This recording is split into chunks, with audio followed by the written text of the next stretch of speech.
আল্লাহ তাআলা এই দিনে এমন একটি আয়াত নাজিল করলেন যে আয়াতের মাধ্যমে নবীজিকে সমস্ত নবী সমস্ত রাসূলদের মধ্যে শ্রেষ্ঠত্ব দান করেছে।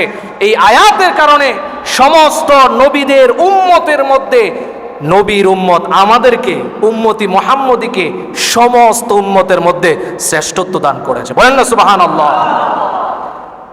আল্লাহ রাব্বুল আলামিন আয়াত নাজিল করলেন নবীজি যখন আরাফার মাঠে অবস্থান করছেন, লক্ষ লক্ষ সাহাবীরা নবীজির সাথে একত্রিত বসে আছে, আর নবীজি দাঁড়িয়ে ভাষণ দিবেন। সেই মুহূর্তে আল্লাহ তাআলা সূরাতুল মায়েদার ৩ নম্বর আয়াত কারা নাজিল করে দেয়।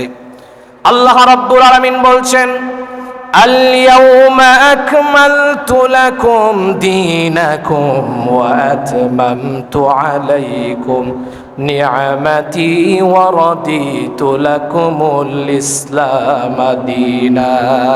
বলেন সুবহানাল্লাহ।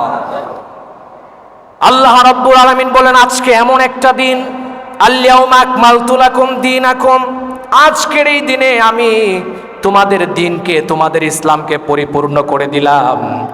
ওয়ারাদিতু লাকুমুল ইসলাম দীনা, এবং নিয়ামত সমূহগুলোকে আমি আল্লাহ রাব্বুল আলামিন পরিসমাপ্তি করে দিলাম এবং তোমাদের দিনকে আমি আল্লাহ প্রতিষ্ঠিত করে দিলাম।